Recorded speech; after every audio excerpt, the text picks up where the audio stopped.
If you want a vision of the future, Winston, imagine a boot stamping on a human face forever. You want answers? I think I'm entitled. You want answers? I want the truth! You can't handle the truth! Someone is trying to teach me a lesson in futility. Why am I the only one who isn't killed? They will run you dizzy. They will pile falsehood on top of falsehood until you can't tell a lie from the truth, and you won't even want to. That's how the powerful keep their power. Don't you read the papers? I just want to say one word to you. Just one word. Yes, sir. Are you listening? Yes, I am. Plastics. I'm going to get your money for you. But if you don't get the President of the United States on that phone, you know what's going to happen to you? What? You're going to have to answer to the Coca-Cola Company.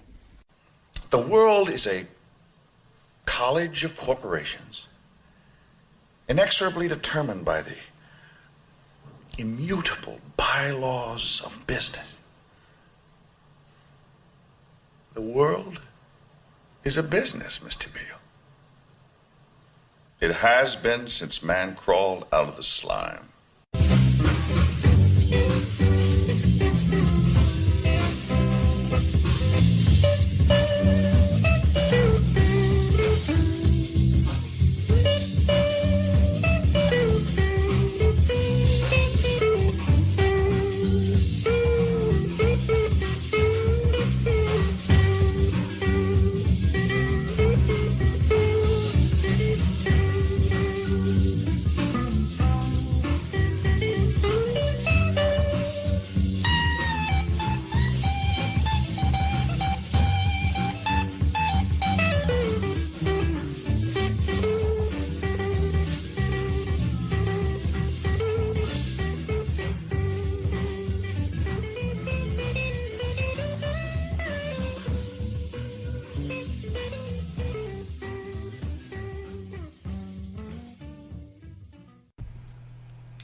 Welcome to another episode of Our Interesting Times. It's my pleasure to have Mark Weber back on the show.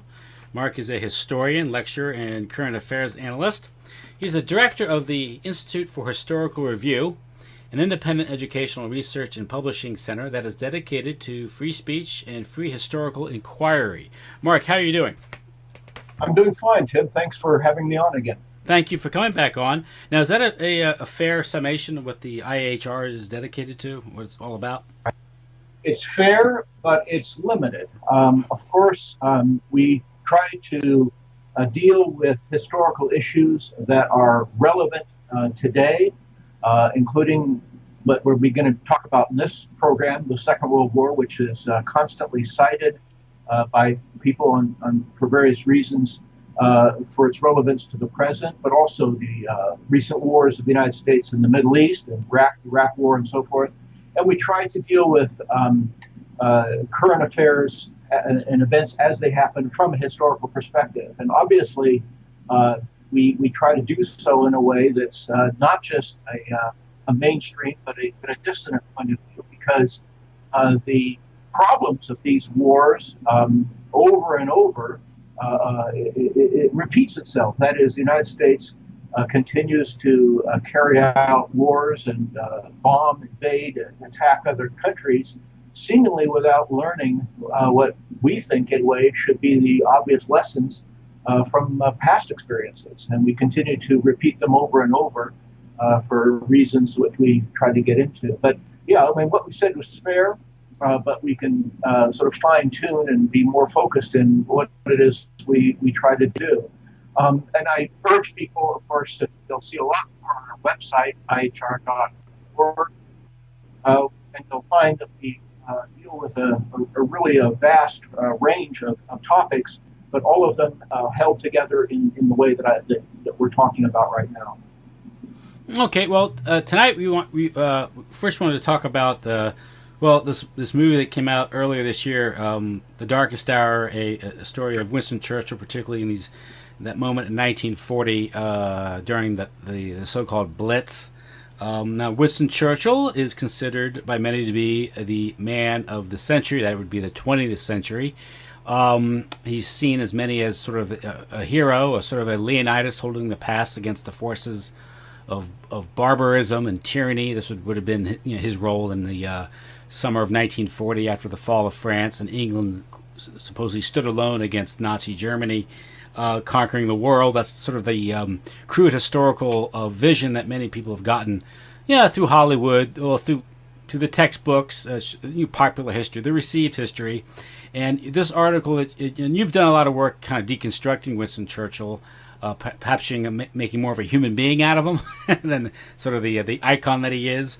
And you saw this movie, you wrote this article reviewing the movie and maybe shedding some truth on who Winston Churchill was. So let's start with this. Winston Churchill, the man of the greatest man of the 20th century. What's your take on Winnie?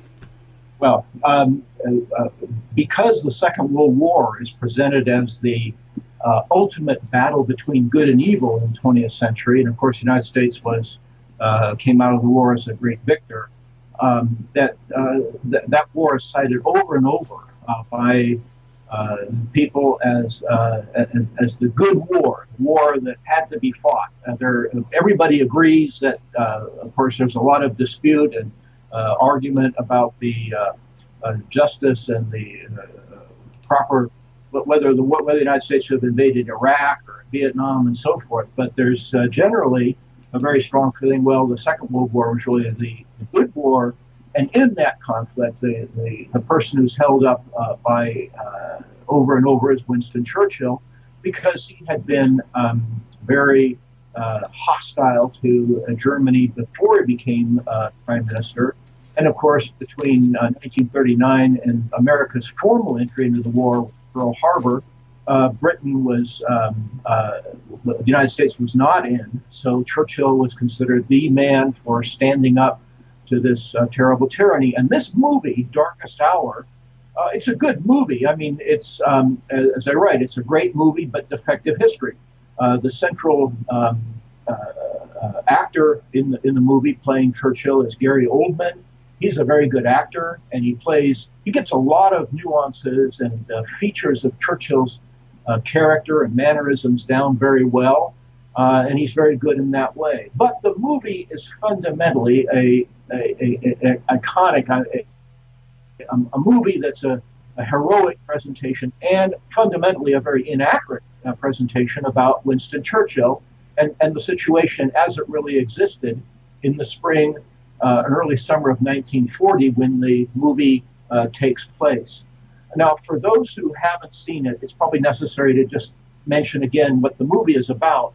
Again, it was a big blockbuster. Gary Oldman received the Oscar prize for his portrayal of Churchill in the movie, and I think justifiably so. But the movie takes place just after the Germans have succeeded in surprisingly driving out French forces and British forces in Norway. In fact, a campaign that was a fiasco and was the brainchild, above all, of Churchill himself, who at that time was head of the British Navy. And it was such a fiasco. The person who was blamed for the fiasco was the Prime Minister Neville Chamberlain. And Neville Chamberlain lost support, so Churchill becomes prime minister just as German forces attack and overwhelm British and French forces in Belgium and France in 1940.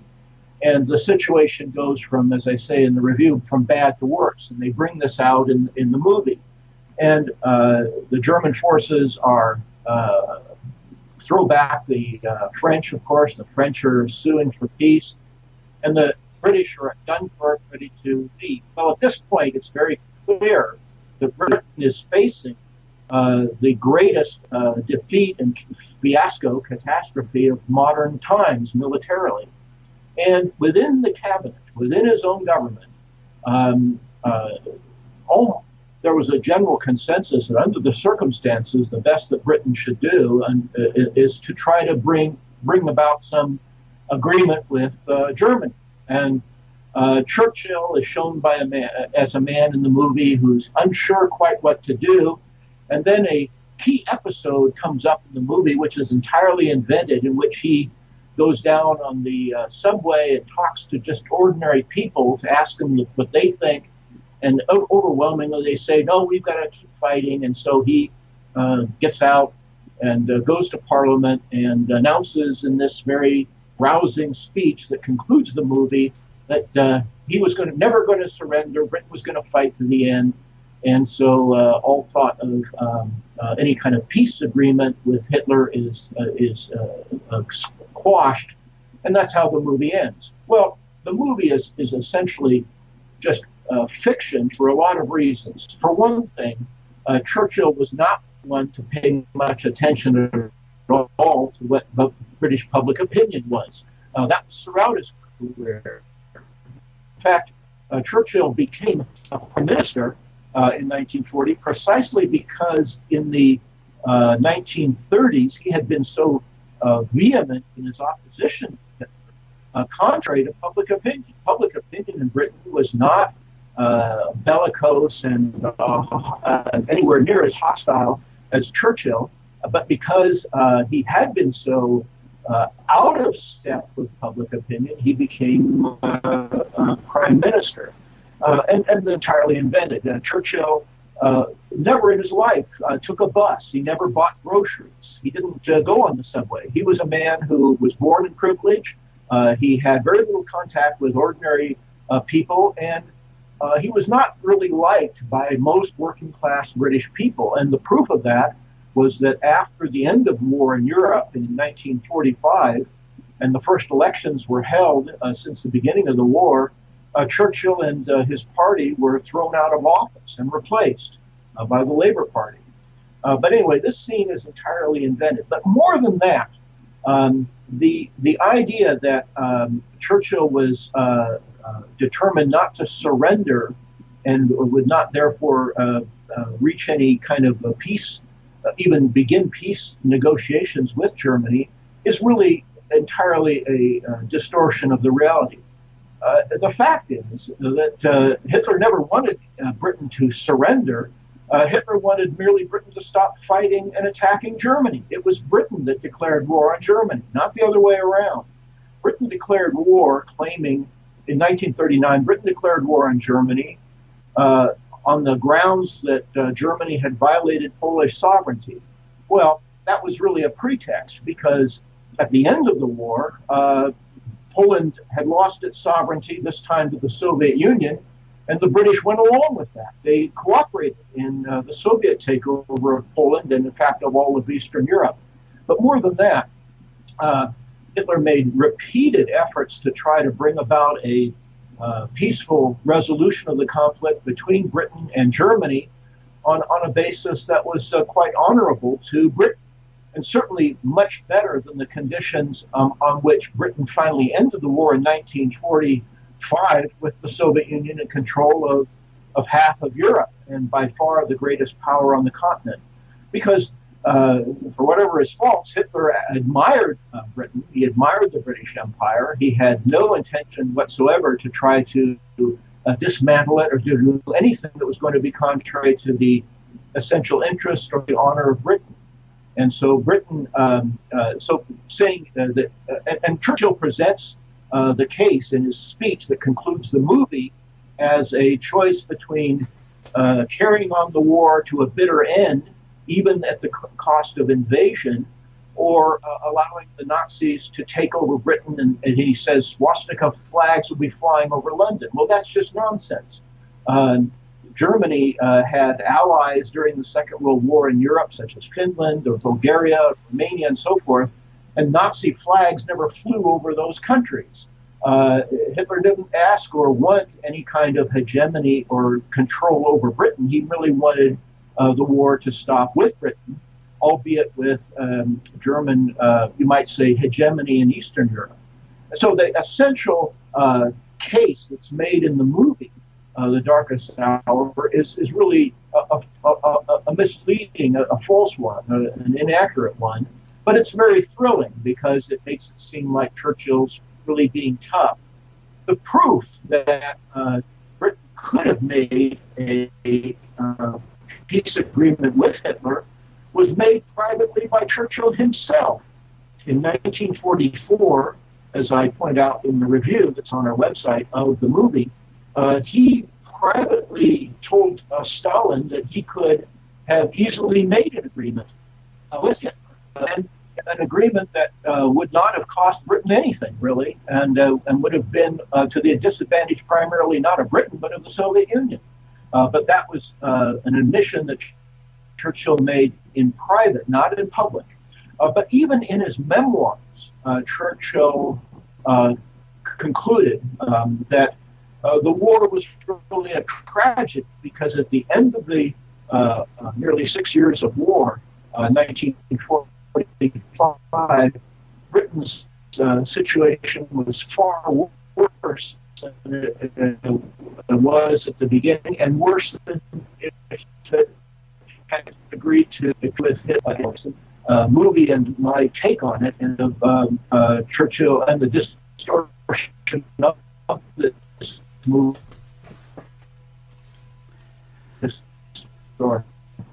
I'm starting to break up. Can I try to give you a call back?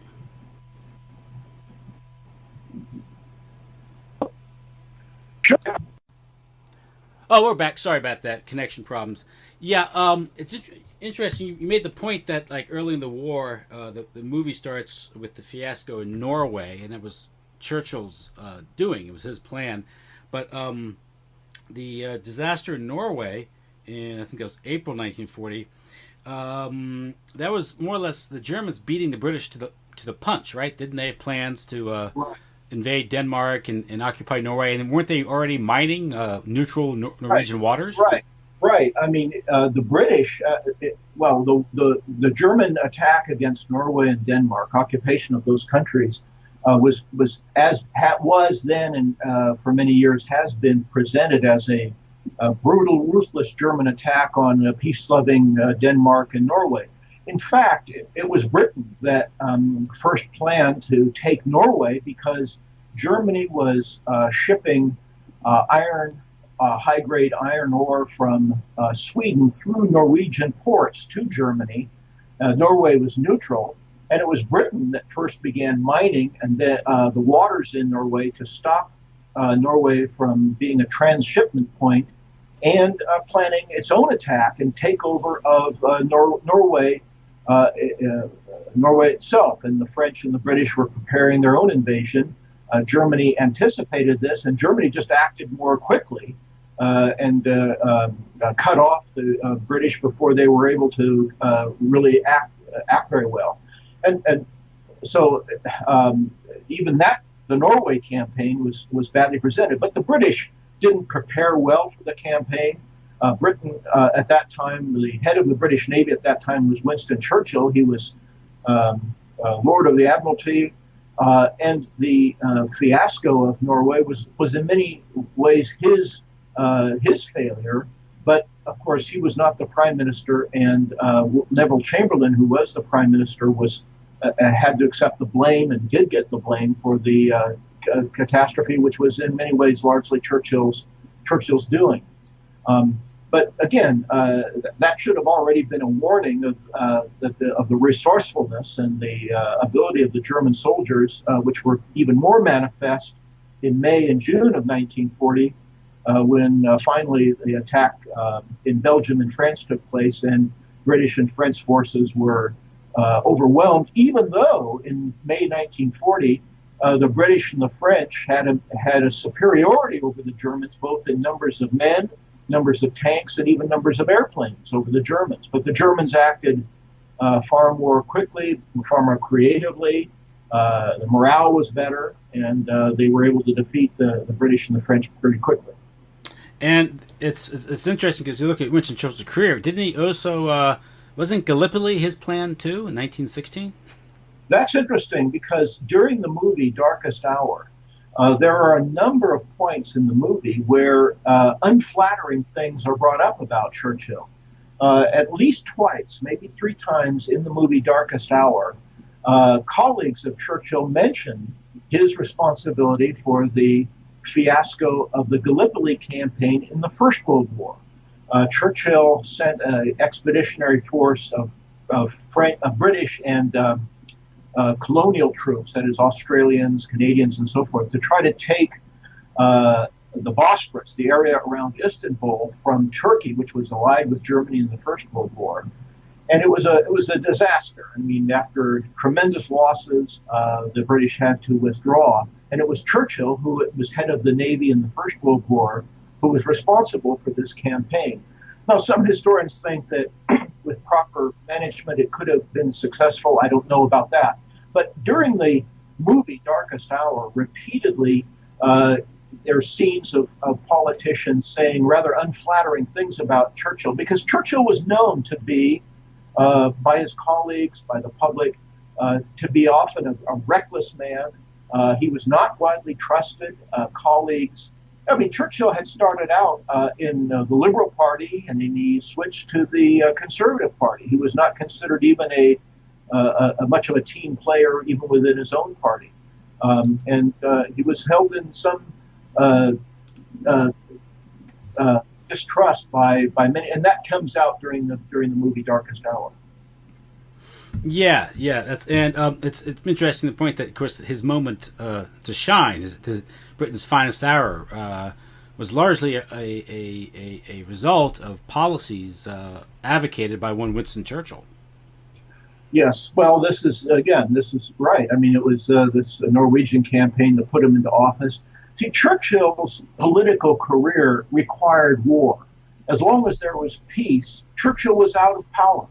Churchill, from the end of from the 1920s up until 1940 or 1939, with the advent of the Second World War, he was in the wilderness, so to speak. His career depended on war. He liked war. I mean, this comes out by any good biographer of Churchill, brings out how much he liked being in charge and liked being managing things during wartime. He reveled in that, so that's a point that many historians have brought out. A good book on that subject, by the way, is Churchill, Hitler, and the Unnecessary War by Patrick J. Buchanan. Yes. And he brings this out very well in his book. It's a book I strongly recommend. Buchanan is not an original historian, but he's a very good synthesizer of information from many others, and he puts, as he always does, in a readable narrative that helps clarify things, make things understandable to the general public. So he brings this out, that Churchill's personality was like this, that he liked war and depended on it. Without war, he didn't have a career. Yeah, and the book, it's an unearthing of arguments and points of view that were generally accepted at the time, but I guess in the subsequent years, the triumphalism of the war and the necessary for propaganda for the Cold War has long since been forgotten. Tim, that's a very important point, because during the Second World War, of course, there was a great deal of propaganda, but there was a lot of very thoughtful, admirable writing done on history during the 1950s and 60s that's been largely forgotten. Men like Charles Beard, John T. Flynn, Tansel, A.J.P. Taylor, William Henry Chamberlain wrote very, very good books about the Second World War that rebuked the standard narrative of the war, but they've been largely forgotten. And now movies like The Darkest Hour are expressions of this kind of triumphalist mainstream establishment official view of the Second World War. And this movie is a good example of that kind of propaganda take on the Second World War. Yeah, this is the necessity for revisionism, which is a sort of a reaccounting or a fresh look at some of these historical events that, the narratives we've been fed throughout the years, and realize that the victors do write the history books. And I think Winston Churchill even boasted of that. Someone asked him one time how he expected history to treat him. He says, I expect it to treat me well because I intend to write it. Right. And he did. He wrote an impressive multi-volume history of the Second World War, for which he received a Nobel Prize in literature. And I've read it very, very carefully. I've gone through it very carefully. But again, especially in recent years, there's been a number of historians who have poked some big holes in Churchill's narrative of the Second World War. And again, this review, I think, brings out some essential points that anyone who is really interested in understanding the Churchill legacy and the Second World War in any kind of objective, sober sense should take to heart. Yeah, I was reading Harry Emil Barnes' book. I guess it's a book he edited about various authors, Perpetual War for Perpetual Peace. Right. And he's got a quote from this shows you the diversity of thought back in the mid part of the 20th century. This is an editor for the Arizona Daily Star, a mainstream press of its day, I guess. Of course, there was a lot more diversity and free thought in the press than in those days. But he writes, I charge that the articulate publicists of our countries, by their semi-hysterical words in print and speech in which they champion extremes of diplomatic and military policy, are driving us rapidly into a war of unlimited and unattainable objectives, which will bring on a gigantic catastrophe of ruin and revolution at home and abroad. By articulate publicists, I mean those speakers and writers, ranging horn editors, novelists, magazine writers, columnists, dramatists, radio writers, lecturers, college professors, and educators, to senators and other elected officials, cabinet members, political leaders, and presidents. When they write and talk about what about becomes a united theme of agreement, actions follows as certainly as butter follows from churning of sour cream. After fighting 2 world wars within a generation to defend democracy and freedom, with no result other than to see those ideals recede throughout the world, we shall be blind if we do not understand that a third such war, fought for equally unlimited and unattainable objectives, will end in one of the greatest catastrophes of history. For us to imagine that we can fight such a war without exhausting ourselves and destroying much of the good faith required for the functioning of democracy is to indulge in the same wishful thinking that twice has proved our political undoing. William R. Matthews, editor, Arizona Daily Star. I'm guessing that was written sometime in the 1950s. Right. I don't remember the exact thing, but it's really interesting to note, as you point out, that there were some very, I think, sober words of warning from many editors that we do not see in our present time. Just to give a real current example, the United States involvement in Syria is, by, I think, any objective standard, illegal. There's no justification in American law. It's illegal by the U.S. Constitution. It's illegal under international law. It's not justifiable, I think, for any number of reasons.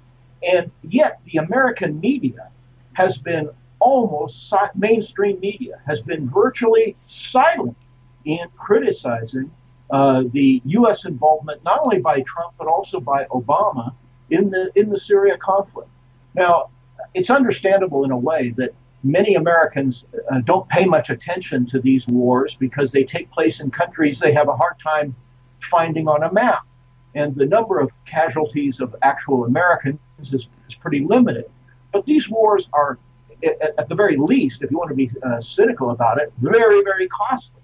They're very, very bad just in terms of money, not to speak of course, the large numbers of people who are killed who live there and the thousands of Americans who are killed in these conflicts.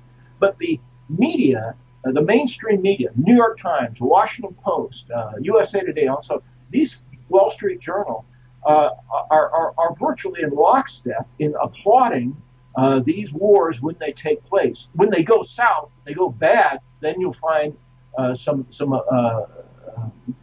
critical voices raised.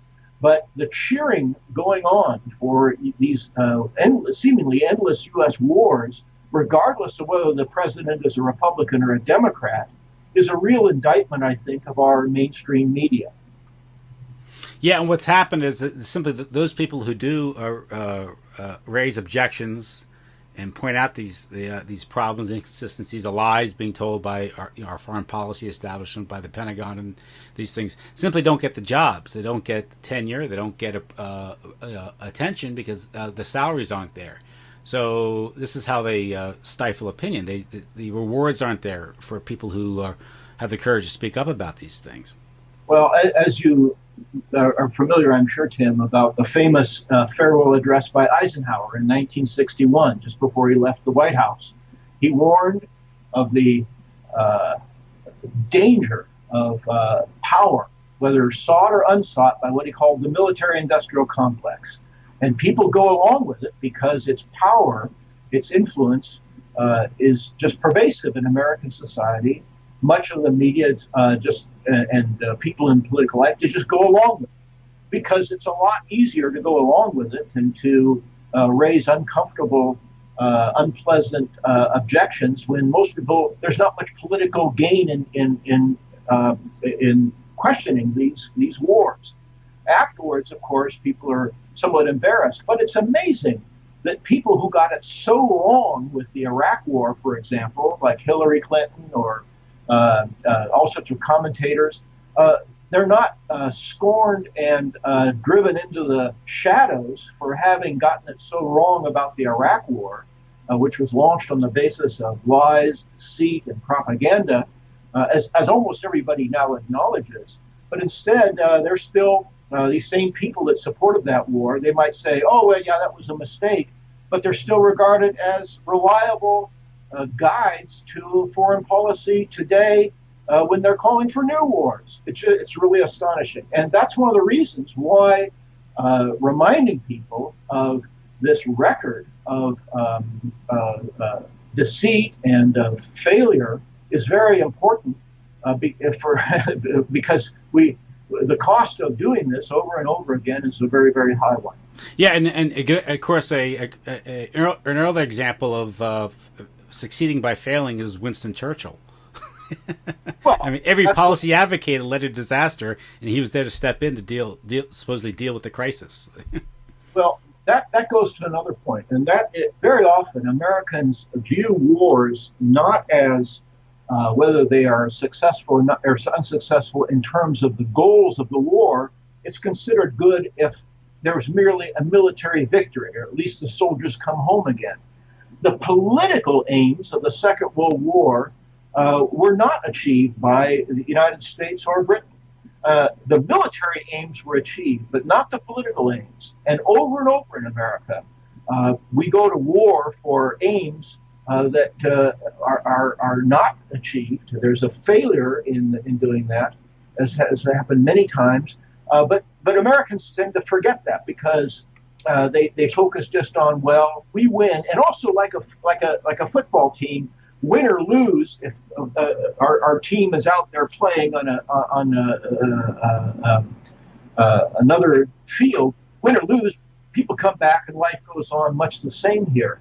And that's a real problem because war means something very different for people in Europe or Asia than it does here in the United States, because our wars, with the exception of 9/11, I suppose, all take place overseas, and the American public doesn't see the impact of them in the way that people in Europe who are very aware of how horrible the consequences of war is for their countries, and of course Asia, the Middle East, and so forth. Because wars for Americans are far, far away. They don't impinge on us in the way, they don't have the impact on our lives that they do for other countries, because we have these big oceans and we don't we don't have bombs falling on our cities. We don't have foreign troops tromping around in our cities and killing people. So wars for many Americans are almost like sports events. They don't seem real in the way that war really is, of course, for millions and millions of people in the 20th and 21st centuries in Europe, the Middle East, and Asia. Yeah, and since the first Gulf War and CNN, war took on a spectator sport element. You're right. It's a perverse form of entertainment for most Americans. Obviously, for the families that lose loved ones overseas or have to deal with their shattered bodies when they come back, shattered bodies and minds. The effects of war are perhaps more direct or more real, but the vast majority of Americans really, they'll watch it on the news. They'll watch who was that NBC reporter who talked about the beautiful weapons taking off, the Syria attack, or beautiful missiles taking off. It was Brian Williams, I think. Yeah. And if you remember the run up to the I remember the Gulf War, and you had things like the Scud Stud. Remember Arthur Kent, and it was really perverse. And this handsome reporter supposedly reporting from Saudi Arabia, reporting on Scud missiles coming in. But you had the sort of this put on show, the high tech weaponry that the Pentagon was showing off in both first the Gulf War, which now is over, was propaganda. A lot of those abilities were overstated for propaganda purposes. But even in the Iraq invasion, you had, if you watch Fox News or CNN, they'll get into details of the type of weapons that are being used in the attacks, and you have these DOD, spokespersons or analysts coming on, former generals or colonels, talking about how great these weapons are, and it's a form of entertainment.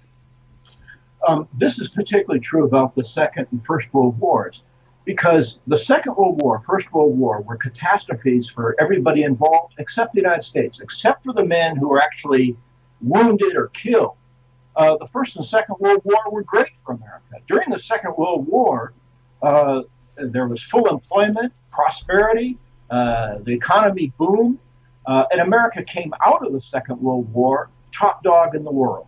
America came out of that war as the one big country that hadn't been destroyed. The Second World War was catastrophe and ruin for the peoples of Europe and Asia, but for the United States, the Second World War, except again, as you say, for the people who were actually getting shot and wounded and maimed, was a great time. It was a time that not only was prosperous at home, but the United States came out of it better than ever, top dog in the world. And that's why one of the reasons why Churchill and many of the reviewers of this movie Darkest Hour brought this out. Churchill is more of an icon in America than he is in Britain. Because if you're going to find a good guy, supposedly from the Second World War, well, it's hard to pick Stalin. Republicans are not very comfortable with Roosevelt, and of course, the United States didn't even get in the war officially until Pearl Harbor. So the one supposedly good guy from the U.S. point of view is Churchill, but he's more of this iconic figure in American propaganda, you might say, in the American media, than he is even in Britain. Yeah, and that perhaps that's something American about it. We need comic book good guys, bad guys, simplistic narratives. I think Tim, that's an extremely important point because the United States does not have the same cultural, racial, ethnic, religious identity that most other countries have. Americans often see themselves, and the Americans like to see the country in terms of good versus bad. We're the good guys. And how does a Superman prove he's good, or Spider-Man? He's out fighting bad guys. And so there's a greater need, I think, in the United States because of the nature of American society to have bad guys to be fighting than there is in other countries. And that's why there's always a new quote unquote Hitler coming down the road that our leaders and our media tells us we've got to destroy, even though the bad guy often used to be a good guy. Yes. Saddam Hussein, we're told, was like a new Hitler. He had to be eliminated. He's terrible. Well, he had been an ally, or at least a kind of ally, during the 8-year war between Iraq and Iran. The United States helped Iraq because it was even more angry at Iran. The Assad family in Syria was a kind of U.S. ally earlier on, and then of course now Obama said no, he's terrible, and for Hillary Clinton, Putin is another Hitler. I mean, this is bringing down world policy and foreign policy down to a very simplistic way, in which and it's just not accurate. It's not how life is. The world is not divided into good guys and bad guys. As Solzhenitsyn said, evil is something and good and evil is in each human being. All human beings are capable of good, and we're also capable of evil. And to divide the world into that kind of thing is not only simplistic, but dangerously so. Dangerously simplistic. Yeah, and I don't think it's an intellectual error on the part of our supposed leaders. obviously there's geopolitical gamemanship going on here. There's international financial intrigues. Every time there's a new Hitler in a region, usually you can spot something like, I don't know, oil fields, pipelines. So they foment these wars to create a pretext for intervention. To weaken a country, to get access to its resources, to control the resources, like the Middle East, or the Caucasus, these things.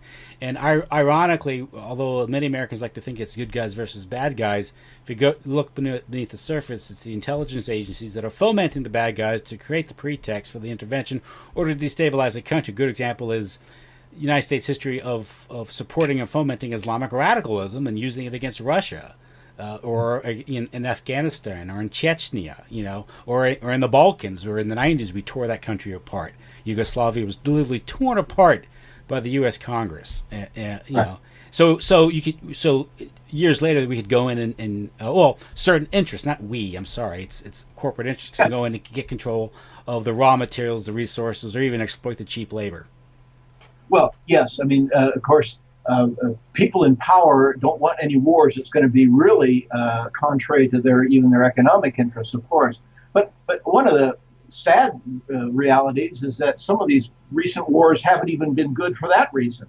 There was all sorts of thought about how the United States was going to benefit from Iraqi oil after the Iraq War. Well, that didn't even work out the way that we were told.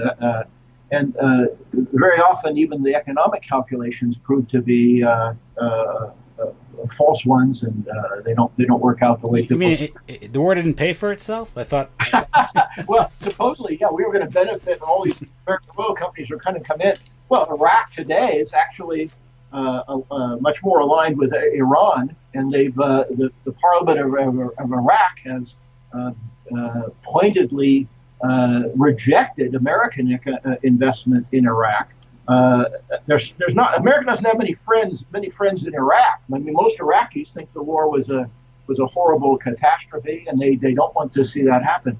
And because look, I mean, one of the realities is the world is just very different than it was during the 40s, 50s, and 60s and 70s, because America's relative place in the world has declined over time, because the rest of the world has recovered and built up from the Second World War. Right after the Second World War, 1948, 49, 50, something like 90% of the automobiles in the world were made by the big three Detroit automobile companies. Mm-hmm. Today, more automobiles are manufactured in China than in the United States and Japan combined. America is increasingly unable to sell its products overseas, whereas in the 50s or 60s, if people in Latin America or the Middle East wanted to buy tractors, they bought Caterpillar tractors. American cars were exported all over. That has all changed. The situation is very, very different. And it's always dangerous, especially to make policy on the assumption that we're still the top dog when the actual relationship of power economically, financially, and so forth has actually changed in the world.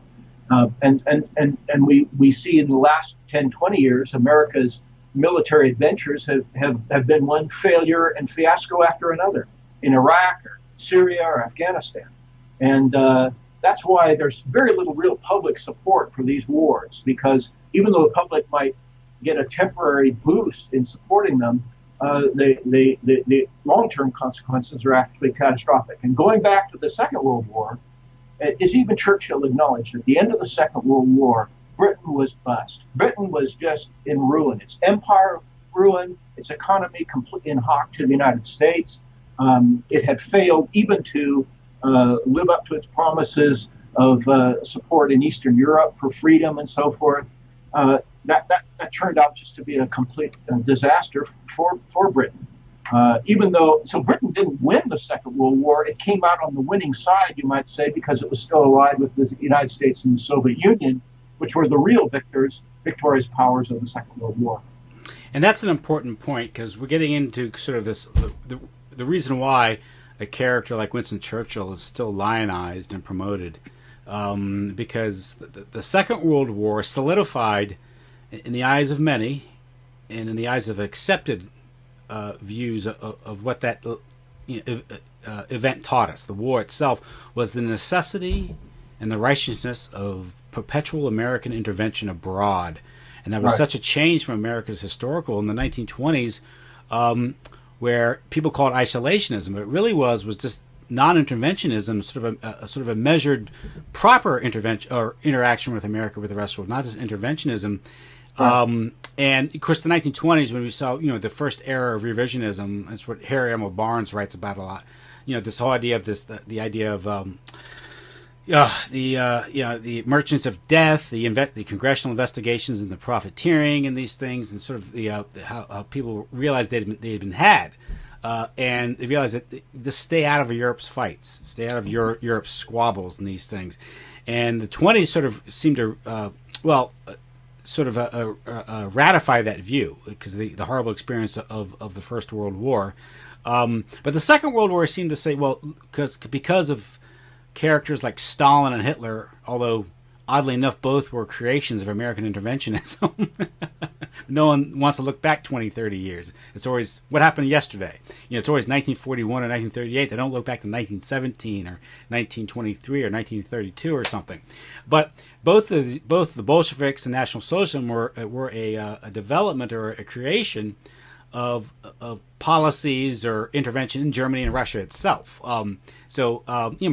The Nazis emerged, from you could say from the Hunger Blockade and from the Great Inflation and the Versailles Treaty and the humiliation that Germany felt in the 20s and 30s. And the Bolsheviks, of course, people have done studies that the Bolsheviks were heavily funded by Western banking interests because they wanted to destabilize Russia. Certain interests within the banking and also Jewish interests in the West wanted to take Russia out. But my point is that World War II seemed to solidify the necessity of American intervention everywhere. Harry M. Barnes, I think, called it globaloney, as in baloney, globaloney. And he made the point, I was reading this in his summation on Perpetual War for Perpetual Peace, is if people think Americans need to be engaged in the world, we need military to keep the sea lanes open, have bases everywhere to expand, protect freedom abroad and expand trade. But if you just did an accounting, what we paid for in lives and spilled blood, spent treasure in the military intervention, the wars abroad, far exceeded anything we gained from increased foreign trade. Right. No, that's very true. I mean, I remember in the run-up to the Iraq War, the oil minister of Iraq went on television. He says, he said, "Look, we just want to sell oil." I mean, the basic point is you're going to get much more oil just by buying it than you're ever going to get by going to war to try to seize oil that way. I mean, the thing's crazy. It's just really, really bad. And I mean, one of the big points over and over is that the world is just different than it was in the 1940s or 50s, and especially in the 60s. America was in the 40s, 50s, after the Second World War for years. It was the huge creditor nation of the world. Mm-hmm. It was the exporter of products of the world. The world is just different. It's a different world. And there's no going back to the very artificial situation of the 1950s and 60s that was due to the destruction of the Second World War that left most of the world in ruins. And I don't want to get, we're getting a little off the topic, but we can't just dial back the clock to 1960. It's not going to happen. Mm-hmm. The world's changed. America has changed. And learning from these lessons, learning from what actually happened is very important, and not seeing these kinds of things in terms of good guys, bad guys, we win, they lose. That's not how it works in reality, because very often people can win militarily, quote unquote, and lose in every meaningful way for the lives of people in the world, Americans in the world. And obviously, if, America has become an empire, starting probably an overseas empire in 1898, in the end of the 19th, beginning of the 20th century. But as America has involved herself abroad, routinely now, or as a matter of policy, that's what foreign policy is now, just knee-jerk American interventionism abroad. We have to do something. If there's something going on somewhere, we have to react. We have to say something. We have to do something. Of course, the reality of that is that the American people lose control of their own government, and it gets taken over by narrow special interest foreign governments. I would argue that in the first half of the 20th century, America was taken over largely by Anglo interests, financial interests, because one thing is opinion that mattered in America was all Anglophile. It was the East Coast establishment and all that. So the vast majority of Americans were used as fodder to protect their interest, and particularly try to prop up the British Empire. So, and in the second half of the 20th century, probably largely because of the war itself, particularly after 1967, that U.S. foreign policy has been taken over largely by the Israeli lobby, as the from the 1970s on. And maybe as we sit back and wonder and look at the disaster of Iraq, the disaster of Syria, and what's going on there, well, there is one group that may see itself as benefiting from those policies. That is the Israeli lobby. Well, we're getting away from Churchill, but certainly we've spoken a great deal about that. To me, it's obvious, and it's obvious to the world, really, that the drum beating for war with Iran is almost entirely motivated by people who want to help Israel. The entire world has a consensus, basically, about Iran and the situation. It's only the United States and Israel that are eager in threatening war with Iran. Such a war would be and the whole world understands, would be a catastrophe. The only country that benefits and the only applauding for such, in fact, the American public doesn't even, whole show Americans don't really want the war either. But the pro-Israel lobby, Netanyahu, and the politicians who are supported by those interests in the United States, of course, are going along with these dangerous threats, I think, against Iran. And that's the looming prospect of a war in the future. Mm-hmm. I mean, maybe it was theatrical or whatever, but it's far better that we did sit down and make some sort of concord with the leader of North Korea. And of course, around the world, people say, well, if you make a deal and shake hands with the leader of North Korea, which has nuclear weapons, it should be possible to do so with Iran, which doesn't have them, which has said it's foregoing. It's not building nuclear weapons. Mm-hmm. But the United States policy on these things is obviously very inconsistent. And the big reason, of course, is that the interests that want to go to war with Iran are very, very powerful in American political life. Now, you also penned another interesting article regarding, this is all part of the war propaganda, is that how the German army, the Wehrmacht, is treated in popular historical accounts, movies, and these things. How the German army was perhaps man for man the best trained, best equipped army, and then why did it lose? Well, I'm showing my age, I guess, but when I was young, a boy, one of the most popular TV shows was called Combat, and it was a weekly show starring Vic Morrow, who played Sergeant Saunders, and he and his team of Americans. The show went on for several years, even though it supposedly shows American troops in France in 1944. They were only there, really, from June to August, September 1944, but the series went on. But even as a kid, I was struck by the way that German soldiers were portrayed week after week in this series. They were portrayed as wooden-headed, stupid. A small team of Americans could wipe out 50, 60 German soldiers and start running into American machine guns and all get knocked off. And of course, there was this very, very popular show called Hogan's Heroes. Oh, yes. Now, of course, it's a comedy, but the Germans were just stupid as all get out. I mean, the Americans just could do anything, and the Germans were portrayed as just absolute morons, wooden-headed, who followed orders and didn't look into anything and think about anything. Now, more than that, though, there's many other examples of in American motion pictures and so forth, not as extreme as Combat or Hogan's Heroes, which portray American soldiers as as cool, resourceful, creative. And German soldiers are essentially, they'll follow orders, but they're not very creative or imaginative. And this portrayal has been reinforced in numerous American movies, television series, and so forth. And it's entirely wrong. And the point of the article, which is on our website, and which also was just recently picked up by the UN's Review website, quotes and cites any number of historians and data to show that the German military during the Second World War was outstanding. I mean, there was no match for it, really. It was superior in every significant way to the Allied forces, and particularly Americans. I mean,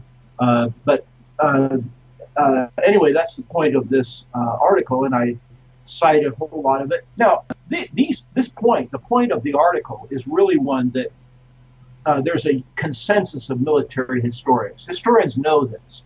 I mean, there's not a single reputable, knowledgeable military historian who doesn't understand the point of this article. But the public doesn't know this. And the point of the article is to lay out all of this in a readable way for the more general public in a convincing way, because on so many issues, what specialists know is one thing, what people who are knowledgeable know is one thing, but on the other hand, the public gets this very, very skewed impression through motion pictures and the media and so forth, and politicians on the other hand.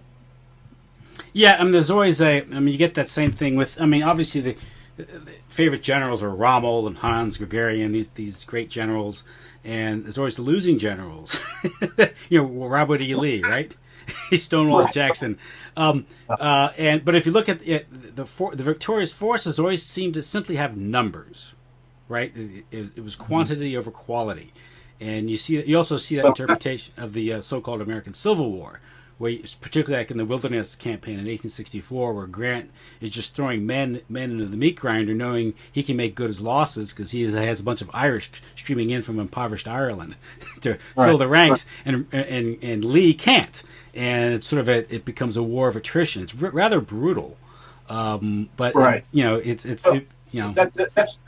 a very good comparison, because it's not just in terms of numbers of men.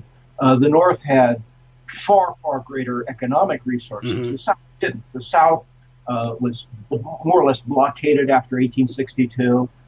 It was not able to produce weapons and produce things in the way the North could. It wasn't just, and a similar thing in the Second World War.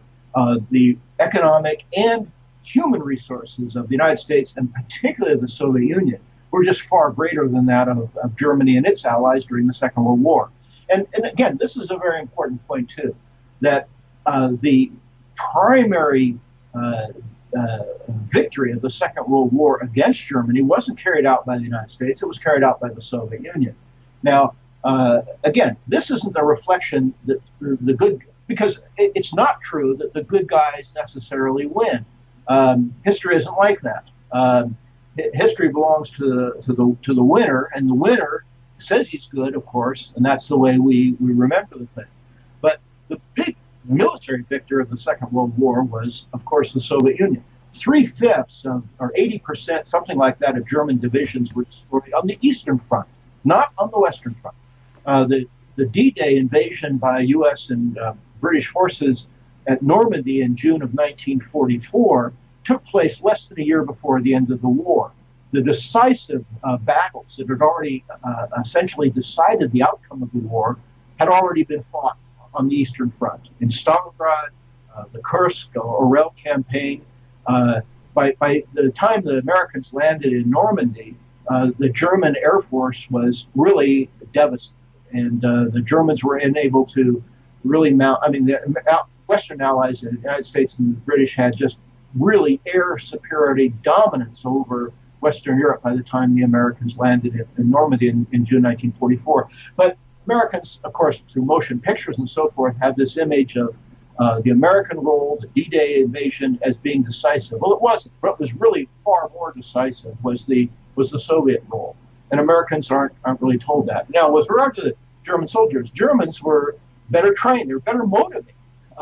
Americans didn't have the same sense of the necessity of the war that, of course, German soldiers had. They felt, well, 1944, they were defending their country. They were defending against invasion. So the morale of Confederate soldiers was better than that of Union soldiers because Confederates viewed that overwhelmingly they were fighting to defend their land from being taken over.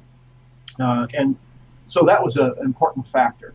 But another factor that's not so well known is that, in general, the quality of the equipment of the German military was superior to that of the Americans.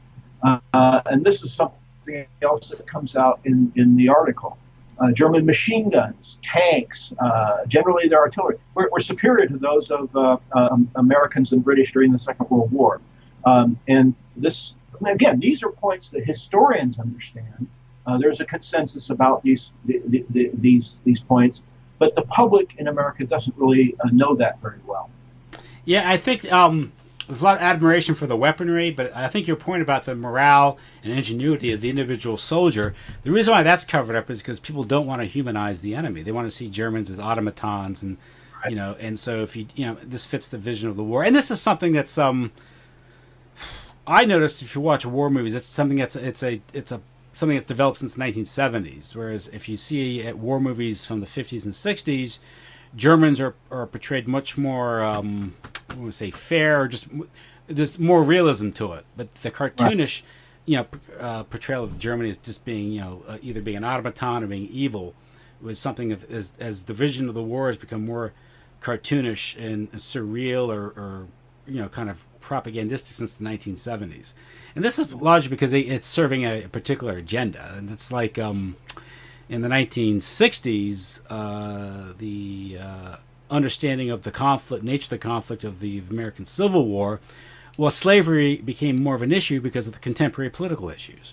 If you read about in treatments of the war in the early part of the 20th century, they talked more about tariffs and state rights and the constitutionality and these things and the idea of union. And then it became, so again, this goes back to our original point, I guess. What we're talking about is this interpretation of the war, this sort of historiography changes with the needs of modern day propaganda.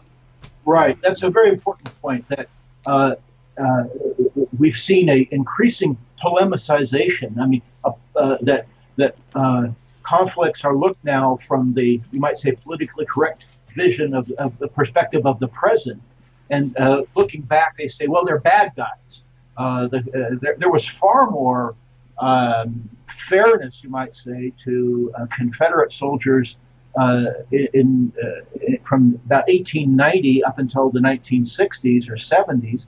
Today, it's astonishing that a man like Robert E. Lee, who was held in high regard by virtually all Americans for a century, is now his statues are being torn down and he's being degraded in this way because it's a political polemicizing of the conflict, an ideological being viewed from the ideology of the present. And the same thing with the Second World War. I mean, you don't have to agree with the cause of a country fighting in the war to understand and to acknowledge the ability and skill and daring and creativity of soldiers and people in conflicts. And there's more of that in around the world than there is in the United States. This is particularly true in the United States, and this is a reflection, really, of just the galloping ideological polemicizing of American society that's been going on now for some time and is reaching a point where they tore down a statue of Stephen Foster in Pittsburgh. They took away the name of the author of Little House on the Prairie from an award. This is just astonishing what's going on in America. And as part of that is a kind of demonization of Germans during the Second World War, not merely the regime, but just even the ordinary soldiers. Yeah, the tearing down of these statues is almost like ripping away the history from people.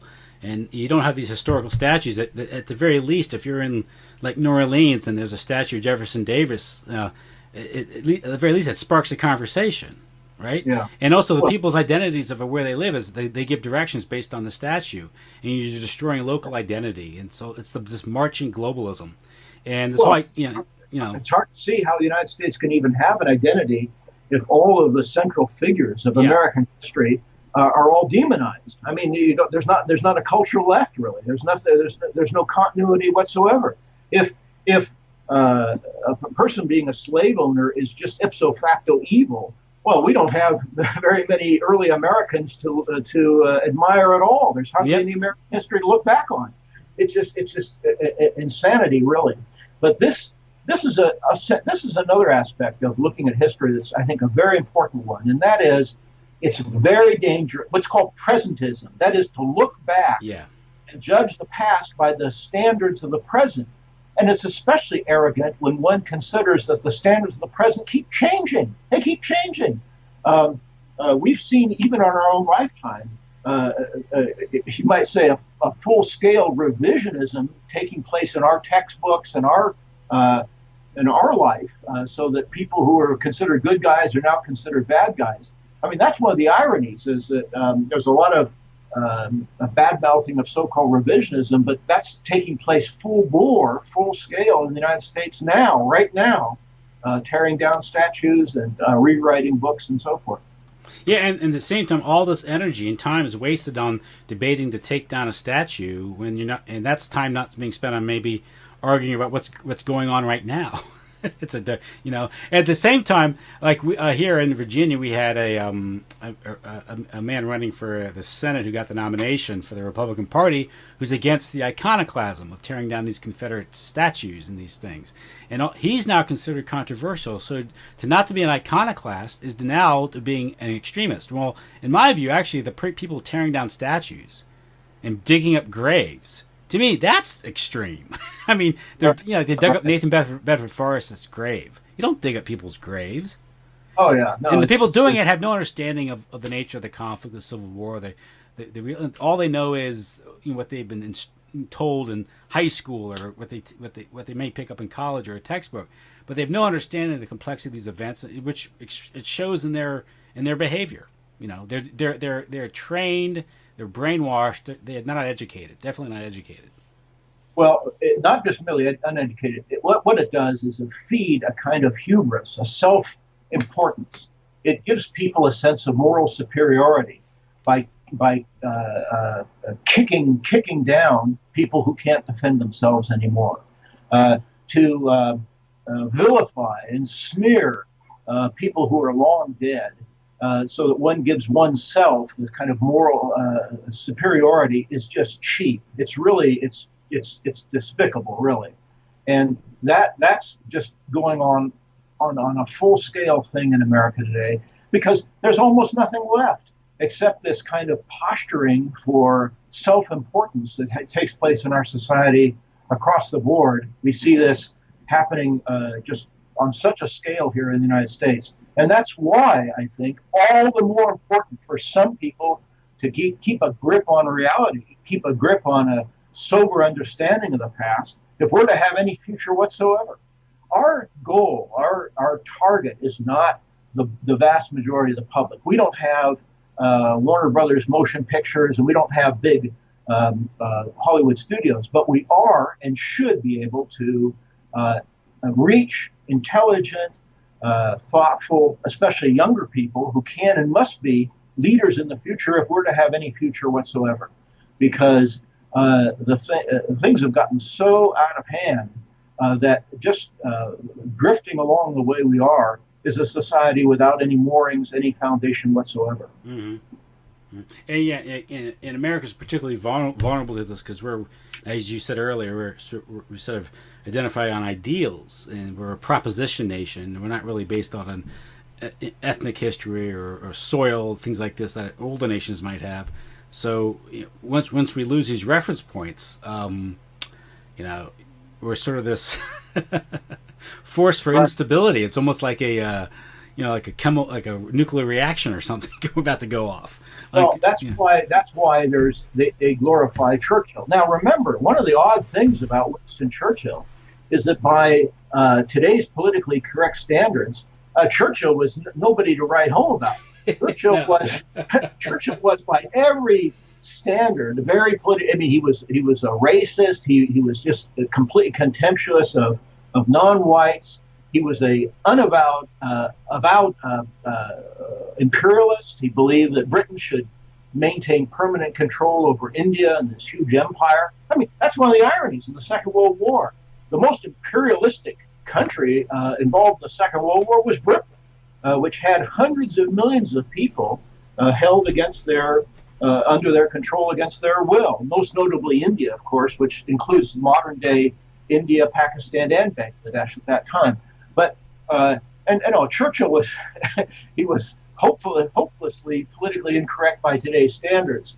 But I guess that's all forgiven because he was against Hitler, so that makes it okay, I guess. But that's very, very simplistic and silly, really. But again, this is, again, part of the problem we're dealing with, and why I think it's very important the kind of work that those of us who are trying to set the record straight and keep a grip on the reality are trying to do. Yes, yeah. So, well, Mark, I think we covered it. Do you have anything else to observe? No, you made very good points, and I'm particularly glad that the discussion we have relates these points to the present and the crisis of our own time.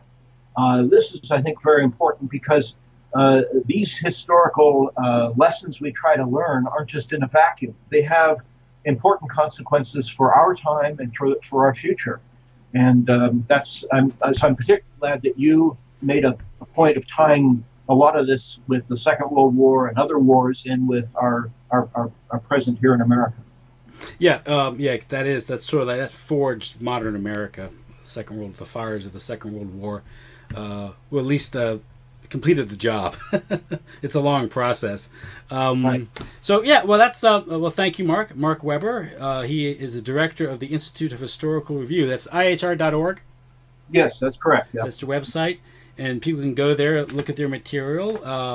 I guess they can buy the material. Is that how you get your principally support? You sell publications.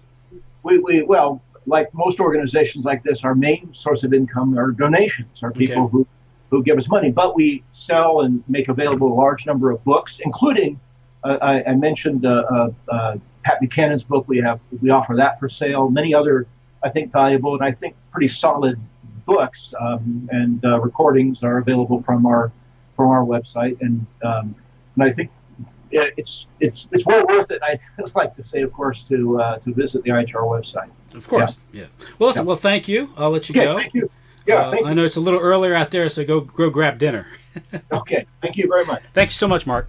No, bye-bye. Bye-bye.